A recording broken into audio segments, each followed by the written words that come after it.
ہم نے اس کو رسپیکٹ کے پہلو میں اس درجے تک لے گئے ہیں. یہ تو میری کتاب زندگی ہے, یہ تو میرے سرانے ہونی چاہیے, یہ تو میرا اوڑھنا بچھونا ہونا چاہیے. اور پھر اس کے اندر وضو کی شرائط اور باقی شرائط ڈال کے نا پوری نیک نیتی کے ساتھ کامیاب ہو گئے ہیں اس کتاب سے دور کرنے میں. کوئی بیچارہ لے کے بھی بیٹھ دینا. اب تو ایسے علماء بھی ہیں جنہوں نے کہا کہ موبائل پہ پڑھنا حرام ہے, کیونکہ ان کو خطرہ پڑ گیا موبائل پہ, تو ہم یہ بھی نہیں کہہ سکتے کہ بغیر وضو کے پڑھ رہا ہے, کیونکہ فزیکلی مصحف تو نہیں چھو رہا. ایون آپ جو اسکرین پہ بھی چھو رہے ہیں مصحف تو اس کے اندر ہے, اور وہ بھی الیکٹرو میگنیٹک ویوز کی فارم میں.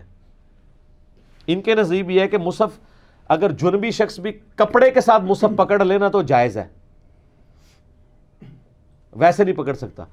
تو یہاں تو جنبی بھی یوں بھی انگلی پھیر سکتا ہے, ہاں تلاوت نہیں کر سکتا, دل میں پڑھ سکتا ہے, تلاوت نہیں کرے گا. وہ ترمذی میں ابو داؤد میں حدیث ہے, مولا علی کہتے ہیں کہ نبی علیہ السلام کو حالت جنابت کے سوا اور کوئی حالت قرآن پڑھنے سے مانے نہیں ہوتی تھی. لیکن ویسے قرآن آپ دیکھ رہے ہیں, اس کا ترجمہ دل میں پڑھ رہے ہیں, ریسائٹ نہیں کر رہے تو کر سکتے, کوئی حرج نہیں ہے. بے وضو تو ویسے ہی کر سکتا ہے. پھر پوچھ رہے ہوتے ہیں غیر مسلم کو قرآن دے سکتے ہیں, اس پہ میرا کلپ ریکارڈ ہوا ہے. یار غیر مسلم کو کیوں نہیں دینا؟ ہمیں آپ کہتے ہیں کافروں کے لیے قرآن نازل ہوا ہے, جب کافروں کو دینے لیتے ہیں تو کہتے ہیں غیر مسلموں کو قرآن دے سکتے ہیں. یہی کہتے ہیں نا. اونٹ نہ اونٹ تیری کون سی کال سیدھی, سمجھ نہیں لگتی. کیوں نہیں دے سکتے؟ کہتے ہیں نہیں احتیاطاً ترجمہ دے دیا کریں, عربی دیں گے تو بے ادبی ہو جائے گی. اس کا مطلب ترجمے کی بے ادبی کر سکتے ہیں؟ آؤ نا, کب ہو؟ نہیں کر سکتے. وہ کہتے ہیں ذرا کم لیول کی بے ادبی ہو جائے گی. تو یہ عربیوں کو ہم کون سا ترجمہ دیں گے قرآن کا؟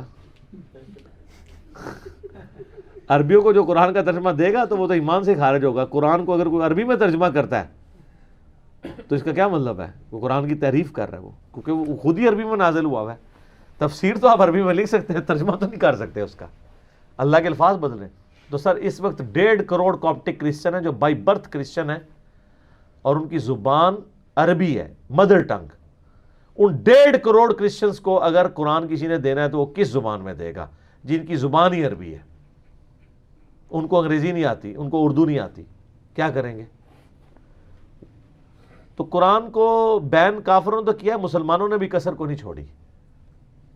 یہ سب کانٹیننٹ میں باقاعدہ سازش ہوئی ہے. اسی وجہ سے تو 1500 سال تک, یعنی کہ 1000 سال تک یہ سارا معاملات کہانیاں چلتی رہی ہیں. جیسے ہی ترجمہ ہوا ہے تو آپ دیکھیں کہانیاں بند ہونی شروع ہو گئی ہیں. بخاری کا ترجمہ 1920 میں ہوا ہے. یہ ترجمہ آپ ذرا امیجن کریں آج سے 500 سال پہلے ہو گیا ہوتا, ہلچل نہیں مچی ہونی تھی. لیکن گھبرائے نہیں, ہوا تو 1920 میں ہے, لیکن 2020 کے اندر اتنا کچھ ہو گیا کہ اور صرف چند ایک سالہ نہیں مارا ہے, بچنا کسی نے نہیں ہے. انشاءاللہ تعالی سب تک گل پہنچ جائے گی. ان کی آنے والی نسلیں چینج ہو رہی ہیں, ٹھیک ہے.